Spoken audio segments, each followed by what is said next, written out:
Bonjour et bienvenue. Aujourd'hui, on va se pencher sur les suites arithmétiques. Bonjour. Oui, un sujet est fondamental. On va utiliser une fiche d'exercice. Qu'est-ce qu'une suite arithmétique? Et aussi des guides pour les calculatrices NumWorks et Casio. Très bien.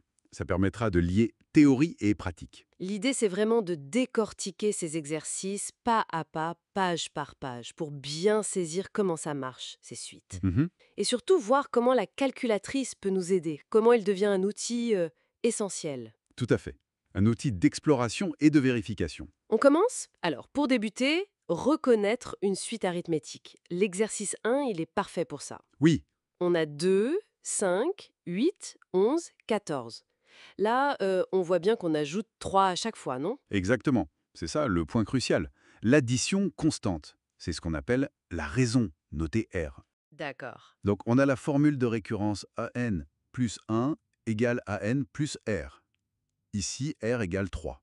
C'est simple, mais il faut le vérifier. Oui, parce que l'exercice donne aussi 1, 4, 9, 16. Ça, c'est pas arithmétique. Ah non, pas du tout. Là, l'écart entre les termes change. Plus 3, plus 5, plus 7. C'est la suite des carrés. AN égale n au carré. Rien à voir. Ok. Et le 1C, 3 moins 5 moins 13? Alors là, on soustrait 8 à chaque fois. Donc c'est bien arithmétique. Ah oui, Mais décroissante. La raison R est négative. R égale moins 8. compris. Alors, passons à l'application. Exercice 2, l'allocation de machine. 60 euros le premier jour, Mhm. puis 65 euros, 70 euros, plus 5 euros chaque jour. Ça colle? C'est arithmétique. Oui, parfaitement. Premier terme, U1 égale 60, raison R égale 5. Et pour le coût total sur 6 jours? Bon, on pourrait faire 60, plus 65, plus 70, plus 75, plus 80, plus 85.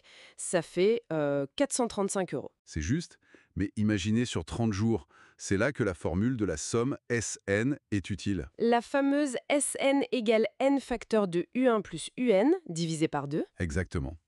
Ici, il nous faut U6, qui est 85. Donc S6 égale 6 fois 60 plus 85 divisé par 2. 6 fois 145 divisé par 2, ça fait bien 435 euros. Effectivement, c'est plus rapide. Beaucoup plus. Et pour calculer un terme lointain, c'est pareil. L'exercice 3, avec U1 égale 2 et R égale 5. Oui, on demande U20. On ne va pas calculer les 19 termes intermédiaires, j'espère? Bah non, heureusement. On utilise la formule du terme général. UN égale U1 plus N-1 fois R. D'accord. Donc, U20 égale 2 plus 20 moins 1 fois 5.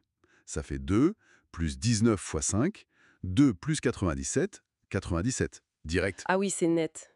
Et pour la somme des 20 termes, S20? Même logique. S20 égale 20 facteur de U1 plus U20 divisé par 2. Donc 20 facteur de 2 plus 97 divisé par 2. 20,99 divisé par 2, ça se fait 990, impeccable. L'exercice 4 mentionne un graphique aussi, c'est une autre approche. Oui, pour visualiser la progression linéaire. Bon, abordons l'exercice 6, une situation un peu plus concrète. Production de 30 000 unités. Mhm, Ça baisse de 2000 par an. Donc U1 égale 30 000, R égale moins 2000. C'est bien arithmétique décroissante. tout à fait. Et les questions sont, quand est-ce que la production devient nulle et la production totale jusque-là? Alors, pour savoir quand UN égale 0, on pose l'équation UN égale U1 plus N-1 R égale 0. Donc 30 000 plus facteur de n-1 fois moins 2000 égale 0. Voilà, on pourrait résoudre l'équation ou tester des valeurs de n, mais c'est là justement que la calculatrice devient vraiment intéressante. Ah, l'outil magique! Bah oui, que ce soit NumWorks ou Casio, comme le montrent les guides, on va dans le mode suite ou récurrence, D'accord. on rentre la formule soit la récurrence, U1 plus 1 égale UN moins 2000, avec U1 égale 30 000, soit la formule explicite qu'on vient de voir. Et ensuite? Ensuite, la calculatrice génère un tableau de valeurs, terme par terme. On fait défiler Pas besoin de calculer à la main, quoi. exactement. Et dans le tableau, on cherche quand U1 devient 0 ou négatif. L'exercice montre et la calculatrice confirme que U16 égale 0. Donc, production nulle la 16e année. C'est ça. Et pour la production totale sur ces 16 ans, S16. On applique la formule S16 égale 16 U1 plus U16, 2. Oui, donc 16, 30 000 plus 0, 2. 16, 15 000.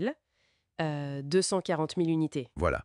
Et la calculatrice peut souvent calculer cette somme directement aussi via une fonction intégrée. C'est un gain de temps énorme et ça permet de vérifier. Ah oui, c'est clair. Le fait de suivre les exercices pas à pas et d'avoir cet outil, la calculatrice, ça rend les choses beaucoup plus abordables. Absolument. C'est vraiment la combinaison des deux, c'est-à-dire comprendre le mécanisme via les exercices et utiliser l'outil pour explorer, calculer vite et sans erreur. Donc, en résumé de cette exploration, Je dirais 1. Bien identifier la raison constante. 2. Maîtriser les deux formules clés, terme général et somme. Et 3. Savoir utiliser sa calculatrice, pas juste pour faire des additions, mais pour vraiment travailler avec les suites. c'est très clair. Et ça ouvre une petite porte pour la suite, non? On pourrait se demander où d'autres en croisent à ces progressions arithmétiques dans la vie de tous les jours. Bonne question. Peut-être certains remboursements de prêts, l'amortissement linéaire d'un matériel en compta, Ou même des choses plus simples comme un escalier où chaque marche ajoute la même hauteur. pourquoi pas, ou un plan d'épargne très simple avec des versements constants qui augmentent. C'est une piste intéressante à explorer, ouais. Voir les maths un peu partout. Exactement. Voilà qui conclut notre analyse pour aujourd'hui. Merci de nous avoir suivis. Merci.